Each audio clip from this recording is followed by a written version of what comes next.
Olá, estamos aqui no estúdio da E-Continuada para bater um papo de um dos assuntos polêmicos que a gente tem aí no mundo empresarial, que é quanto que o empresário deve ter de retirada, né? Qual deve ser o valor desse prolabore? Isso costuma dar problema muitas vezes quando tem sócios, né? Então um sócio querendo tirar mais do que o outro, e a gente está aqui para dar algumas dicas em relação a esse tema. Então eu estou aqui com o professor Silvio Moura e esse é o bate-papo aí do dia. É importante, né, que o empresário tenha em mente, ele e seus sócios, né, tenham em mente que é relevante ter um teto de retirada. Então, não é, Giovanni, estabelecer um valor máximo de retirada para cada um, né? Isso não quer dizer que aquele valor vai ser retirado sempre, né? Mas ele é um valor de referência. Então, você empresário tem que saber que tem um limite às suas retiradas, porque senão a empresa pode começar a ir mal. Às vezes você está indo bem, não é? A empresa está indo mal e você não entende muito bem o motivo, né? Isso é importante, né, Jorge? Isso é comum, né? Que a gente percebe aí nas empresas que a gente tem andado, que às vezes a empresa costuma até ter um resultado, porém, na hora que você coloca, né, na prestação de contas aí, na apuração do resultado, a retirada dos sócios, a empresa passa a dar prejuízo. Então é assim, às vezes a empresa deu lá 30 mil de lucro e cada sócio quis tirar 20 mil. Né? Então 20 com 20 são 40. A empresa não comportava ter essa retirada de 40, e sim, né, um limite de 30. Exato.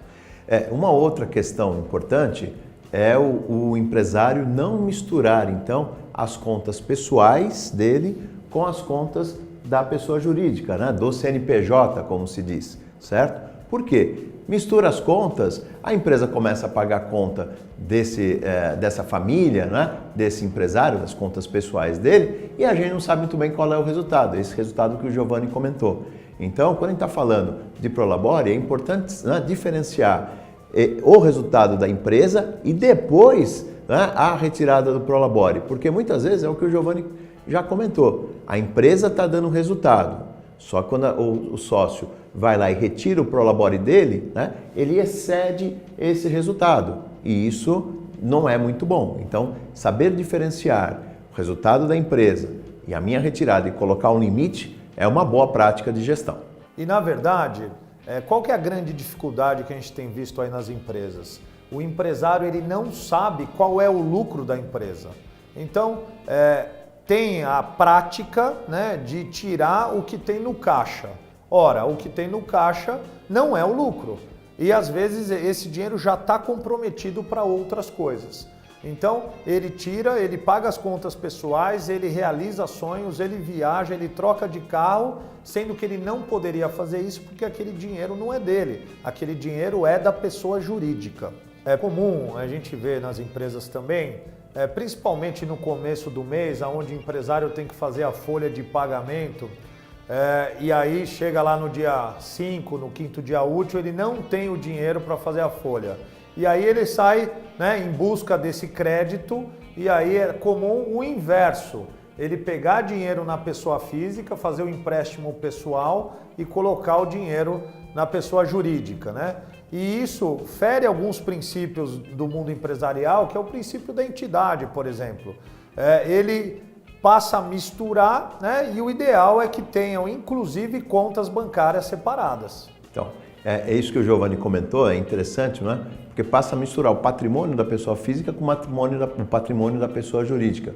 E aí, você já não consegue identificar o que nós insistimos bastante com você, empresário, que é o resultado do negócio, o resultado da empresa. É muito importante que você consiga identificar e apurar esse resultado para conseguir também direcionar o seu próprio prolabore, né, o seu e dos seus sócios. E, além disso, né, quais são as ações que eu vou tomar em relação a esse resultado? Quer dizer, tem ações aqui de redução de custo na empresa, tem ações de melhoria na área comercial, certo? Porque tudo isso impacta, num segundo momento, o resultado da empresa e impacta também a sua retirada do seu prolabore. Então, nós estamos aqui falando, né, o cuidado que você tem que ter com com o Prolabore, mas quando a gente olha as linhas de cima, né, de uma demonstração de resultado, a gente não pode perder de vista, né, que tem ações para você fazer também na área comercial, vendas, né, para gerar receita, e também internamente na área de custos. E muitas vezes, né, parte do ganho que você quer ter a mais como empresário, quer retirar mais, quer realizar um sonho de uma viagem, está dentro da própria empresa. Né? Você controlando e diminuindo seus custos, né? Fazendo algumas ações para incrementar as receitas. Então isso é importante também, né? Para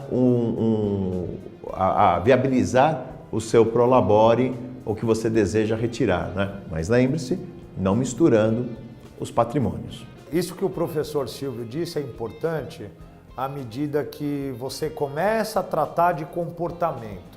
Quando se fala em educação financeira, você tem aí pessoas com comportamentos diferentes. Isso pode gerar atrito, por exemplo, num sócio que tem uma educação e uma consciência financeira maior do que o outro. Esse outro, um padrão de vida onde ele tem a necessidade e, por que não dizer, a obrigação de tirar mais recurso da empresa, e fica aquele conflito que muitas vezes pode criar problema, inclusive na relação da própria sociedade, né? Trazendo isso para um cenário mais de empresa familiar, isso pode trazer, por que não dizer, briga entre irmãos, entre pai e filhos que são sócios, marido e mulher, contaminando inclusive a relação pessoal. Exato. E um outro ponto, né, Giovanni, que a gente pode abordar é o fato de que a economia é cíclica, né? Exato. Então, na época, não é, em que a empresa está indo bem, é importante o empresário entender que tem que fazer algum tipo de reserva para os tempos adversos, né? Então, quando se ganha dinheiro, né, talvez, né, é bom ter sonhos, claro, é bom viajar, é bom atualizar o patrimônio, carro, né? Exato, mas é importante fazer isso com cuidado, né? Nós vivemos no nosso país recentemente, né, esses dois períodos, então períodos em que os empresários, né, tiveram ganhos expressivos, e agora recentemente um período, né, de um pouco mais de cuidado e atenção, e algumas empresas passando por alguma dificuldade financeira. Se tivessem feito a sua lição de casa nos tempos áureos, né, nos bons tempos, passariam esse período agora adverso da economia com maior tranquilidade. Isso tem a ver também, né, essa questão que o Silvio está falando, com a falta da educação financeira. Então a gente vive num país onde isso não é trabalhado na educação de base, vamos chamar assim, e a pessoa ela cresce, né, sem ter tido conversas e instruções do como ela tem que lidar com o dinheiro.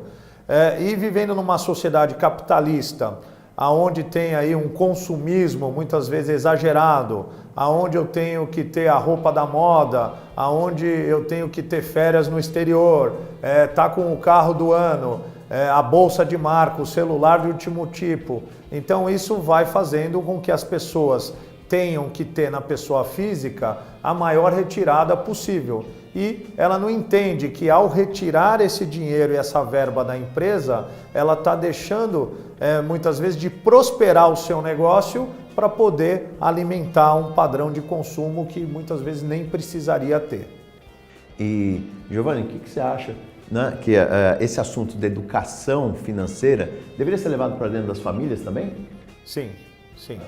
Eu entendo que essas discussões dentro de casa, marido, mulher, pai e filho, isso tem que existir, né? Tem que entender a família que aquele padrão de vida, que aquelas viagens todo ano, que aqueles restaurantes de final de semana, pode ter épocas, como o professor Silvio disse, né, por conta de uma economia cíclica, na época de crise, muitas vezes é importante dar uma freada, né, nesse consumo, justamente porque está passando por crise. E isso as pessoas não costumam entender, porque mexe no dia a dia, mexe no comportamento da família. Então, neste vídeo, nós abordamos com vocês o cuidado que se deve ter em relação ao Prolabore e estabelecer um teto. Esse é um assunto que muitas vezes, né, abrange a empresa, mas também deve, né, ser cuidado na família, porque a família precisa entender, se a família vive, não é, da renda da empresa, que a empresa tem essa economia cíclica. Então, nós precisamos melhorar o entendimento, né, das nossas famílias acerca dos números, né, de como ganhar e gastar dinheiro, a chamada educação financeira, e não ter medo de enfrentar os problemas de frente. Tá? E você, empresário, tem que saber que para a sobrevivência do seu negócio, você tem que adaptar, né, a sua retirada nos tempos de dificuldade, ou seja, muitas vezes é preciso diminuir o valor da sua retirada do Prolabore, adequando ao que a empresa é capaz de gerar de resultado. Muito bom.